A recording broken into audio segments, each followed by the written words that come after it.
Salut les apis. On se retrouve pour une petite vidéo du mois de mi-octobre. Donc c'est le dernier moment où je vais aller nourrir les ruches. Normalement je le fais plus du tout depuis un moment en temps normal, mais là cette année vraiment particulière. J'ai nourri plusieurs fois et j'ose pas trop en mettre dedans d'un coup. J'ai préféré le faire en plusieurs fois, mais finalement c'est peut-être une connerie parce que du coup j'avance trop dans l'année. Donc là c'est un peu compliqué parce que c'est hyper humide. Et justement je voulais venir sur un point important pour les apiculteurs où on est tous concernés, c'est que souvent on a deux choix, soit on met ses ruches dans un endroit un peu trop exposé mais facile d'accès, mais il y a toujours le risque de se les faire voler. Ça c'est un vrai souci pour les apiculteurs, on a toujours peur, on flippe. Et puis le deuxième choix, c'est de les mettre un peu plus cachés, à la vue vraiment de peu de personnes, donc peu de risque de vol. Sauf que le problème c'est que l'accès est très difficile, encore plus quand c'est l'automne, donc mois octobre très chaud, et puis encore plus quand on a des débardages, quand on a eu 150 mm de pluie. Donc là c'est un peu la galère, je vous avoue que j'ai jamais vu mon chemin aussi complexe. Heureusement que j'ai le Duster avec le 4x4, ça m'a sauvé la vie plusieurs fois, mais là je suis pas sûr d'arriver jusqu'au dessus, donc ça je fais aussi la petite vidéo avec vous, c'est pour qu'on regarde ça ensemble, on va voir. Là je frotte à peine, première fois que je frotte dans ce chemin là avec le Duster, c'est assez dingue. Et on va voir si ça monte. En tout cas je vais vous montrer quelques images du chemin, c'est assez impressionnant. Donc là pas trop le choix d'aller, parce que c'est la dernière fois que je peux nourrir, parce qu'après on va être vite sur des températures assez froides. Là on est encore à 18-19 quelques jours, donc c'est le dernier moment où je peux en profiter. Voilà un peu l'état de la route. Oh là là, bah ça c'est le rucher le plus compliqué d'accès. Bon, en temps normal ça va parce que soit il fait assez sec, ça va, soit il n'y a pas ce merdier là. Le problème c'est qu'il pleut 150 mm et puis après on débarde des arbres avec des engins qui font plusieurs tonnes. Donc forcément on fait des ornières, on fait du bordel monstrueux. Regardez ça, c'est un bordel mais sans nom. Donc là ouais, j'ai peur de me prendre quand même avec le 4x4 si je suis bloqué là. Oh, je suis mort là. Regardez là, ces ornières. Encore plein d'eau dedans. Ouf, ça touche. Ça, il y a 2-3 cailloux au fond. Ça repart. En franchissement, on n'est pas trop mal pour le moment. Voilà, là, je crois qu'on est sur la fin.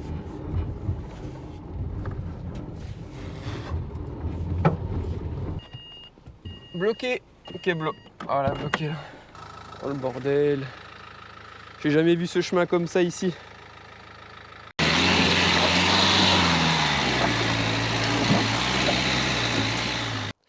Bon les apis, on se retrouve pour le jour numéro 2.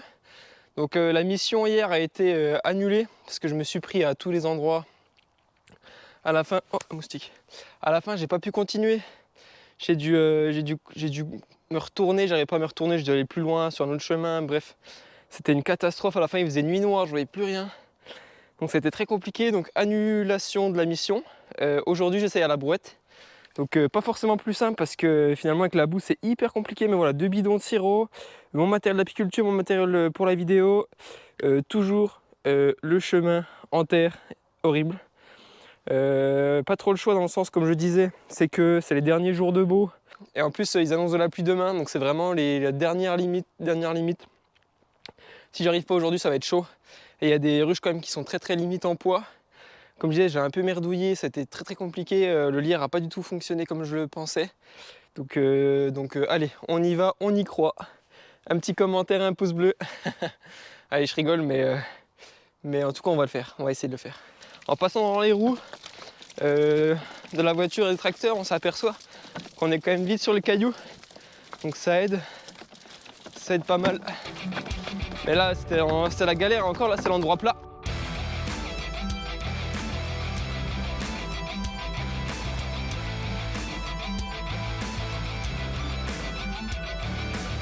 Voilà, on va peut-être prendre les bidons à la main là. Enfin, je vais prendre les bidons à la main parce que là, j'en peux plus. Là, ça s'enlise à chaque fois. Il y a toujours plein de boue qui va vers la roue. Ah, purée. Puis il y a tout ça. Puis après, il y a une côte de ouf encore derrière. Donc, je vais le faire à la main. Là, il y a encore une côte de malade.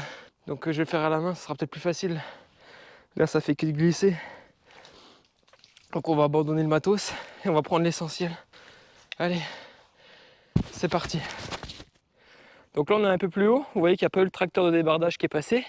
Il y a eu aussi 160 mm en quelques jours à cet endroit là aussi, mais qui s'est pas défoncé. Là on serait monté en Duster 4x4, ça aurait marché je pense. Mais plus bas, ça a été tout défoncé, c'était comme ça s'est vraiment transformé. J'ai jamais vu le chemin en bas comme ça. Ça y est, on est enfin arrivé au rucher là. On a ces quelques ruches là. Donc on a aussi là-bas derrière. Donc on va les nourrir un peu. Plus hautes que d'autres, il faut que je les pèse là. Mais je sais qu'il y en a plein qui n'avaient pas le poids. Surtout celle qui a la balance là, elle fait que 29 kg. On va pouvoir siroter. Hop. Là les deux là, elles en avaient besoin. Oui, celle-là aussi. Voilà, donc ce serait bien de mettre des brindilles. Là il y a des feuilles séchées, ça va, mais il faut mieux éviter les feuilles parce que ça peut pourrir. Il faut mettre plutôt des branches sèches ou du foin. Ça c'est vraiment le top. Voilà, petite info aussi. Là il n'y avait plus assez de batterie avec le panneau solaire. Parce qu'il fait jamais beau, puis le soleil est très bas. Donc là j'ai mis une petite batterie externe dans le toit, raccordée. Et puis je la branche à la batterie de la balance. Comme ça va recharger pendant quelques heures. Je reviendrai dans quelques jours la rechercher. Donc voilà. Pour le sirop, j'ai choisi forcément celle qu'on avait le plus besoin. Oula, il y a de la terre sur le bout là, j'ai dû marcher dessus. J'ai réparti forcément sur celle qui avait le plus besoin. Celle qu'on avait le moins besoin, j'en aurais pas mis. Pour voilà, favoriser au maximum celle en difficulté. Et puis voilà, je voulais vous montrer un petit dernier truc à mon rucher. Donc là j'ai fusionné ces deux ruches parce qu'en fait la ruche bleue, il y avait un problème de renne, du coup je l'ai changé. Enfin je sais pas, j'ai changé 2 fois. 2 fois ils me l'ont claqué. Donc j'ai dit c'est bon, j'arrête, c'est mort, je remets plus jamais de rennes dedans. Sauf que celle à côté, entre temps, elle s'est effondrée. Genre il restait une boule d'abeille sur un cadre.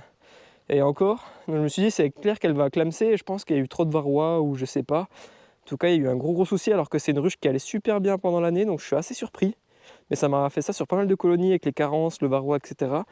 Donc je voulais pas la mettre la reine directement dedans vu qu'elle m'en a déjà claqué 2 pendant le fin d'été là, enfin pendant l'été et fin d'été. Donc j'ai fait la solution de mettre carrément le haut, enfin le corps sur le corps. Comme ça c'est les abeilles qui ont voulu monter, qui sont allées voir la reine, et je l'ai ouvert il y a quelques temps, et effectivement ça repond dedans. Et j'ai vu ma reine, marquée rouge, donc de 2023. Donc il y a bien une reine qui pond, et du coup operculée, hein, donc c'est qu'elle est bien acceptée. Et alors je sais pas si c'était une vierge qui était dedans, qui faisait le bordel, qui est restée vierge longtemps, ou une qui était... En tout cas j'ai jamais retrouvé de reine dedans, et je comprenais pas pourquoi ça marchait pas. Et là je l'ai fait vraiment tard, hein, je l'ai fait au mois de septembre, et ça a bien fonctionné. Donc voilà. Après là maintenant je sais plus quoi faire parce que du coup il y a beaucoup plus de réserves en bas, en haut, mais il y a le couvert en haut avec moins de réserves et beaucoup plus de réserves en bas. Et puis j'ose pas laisser tout ça pour l'hiver, ça fait un gros volume à chauffer. Donc dites-moi en commentaire ce que vous en pensez, qu'est-ce qu'il faut que je fasse. Est-ce que j'essaye de prendre que les 4 de couvert en haut, les mettre en bas avec la nourriture, ou est-ce que je les laisse comme ça? C'est vrai que ça me saoule un peu de tout toucher là parce qu'il fait de moins en moins beau. J'ose pas trop, voilà, trop ouvrir, donc je sais pas trop quoi faire. Donc dites-moi ce que vous en pensez. C'est bon, on a retrouvé notre brouette qui n'a pas bougé. Nickel, toujours au milieu du chemin. Donc là, on va s'enfoncer dans la forêt. Heureusement qu'on a la frontale. Et il pleut vachement finalement. Donc encore une averse. Allez, c'est parti. Heureusement, la brouette est moins lourde du coup. Et là, on sera pratiquement que sur de la descente ou du plat. Donc ça va beaucoup mieux. Et du coup, c'est ce qu'on disait. On est trop content d'avoir ce rucher là. Parce qu'on se dit qu'on se fera jamais voler nos ruches. Puis quand il fait sec comme les dernières années, il n'y avait vraiment aucun souci. Mais là, quand on est sur une année ultra pluvieuse, plus du débardage, en tout cas fait aux périodes où il fallait pas parce que il y a trop plu, bah là on pleure un peu quoi. Et on est content d'avoir l'autre rucher accessible. Ah, puis là on a la totale, ça y est, il n'y a plus de batterie à la frontale. Donc ça y est, on aura vraiment tout eu. Donc enfin j'aurai vraiment tout eu, parce que là je suis tout seul ce soir. Donc mission terminée pour aujourd'hui, on a donné le sirop à celle qu'on avait le plus besoin. On est déjà en sécurité via ça, donc j'espère qu'elles vont le prendre. Mais là, ils annoncent quelques jours de bon, comme je disais, à 20 degrés, donc ça devrait le faire. Mais là, voilà, je ne veux pas nourrir, c'est mort. Trop compliqué, il va pleuvoir demain. Les ruches qui perdent du poids depuis le mois de juin. parce qu'il fait tout le temps moche, il n'y a pas eu de pucerons du tout, donc mois de juillet-août, surtout que là on est un peu en forêt quand même, hein. Il n'y a pratiquement rien eu. La balance n'a pas du tout bougé, comme je disais. Septembre-octobre, ben, elle a très peu bougé avec le lierre, parce qu'il n'y a plu encore tout le temps, où il a fait froid. Donc elle a pris des fois 100 grammes, mais elle a reperdu le lendemain 200 grammes, donc ça ne sert à rien. Bon, c'était déjà toujours ça, hein, mais c'est pas ça qui a permis de refaire des kilos, alors que les dernières, ça avait fait des kilos de lierre. Il y avait presque un blocage de ponte tellement il y avait du miel de lierre qui rentrait. Et là, c'est l'inverse. Donc voilà, content d'avoir pu nourrir. J'espère que ça va le faire. En tout cas, merci pour vos commentaires. La doseuse Vévor a plu à beaucoup de gens. D'autres étaient moins contents de faire autant de pubs. C'est vrai que je suis toujours partagé parce que on nous a contactés, on nous a proposé voilà, de tester cette machine-là, mais aussi d'autres choses. Donc pourquoi dire non, surtout quand on en a besoin. Donc voilà, on a joué le jeu. C'était quand même une bonne expérience, mais voilà, ça ne plaît pas forcément tout le monde. Et en tout cas, merci voilà, à ceux qui nous mettent des messages de soutien, ça fait toujours plaisir. Allez, à bientôt. Ciao.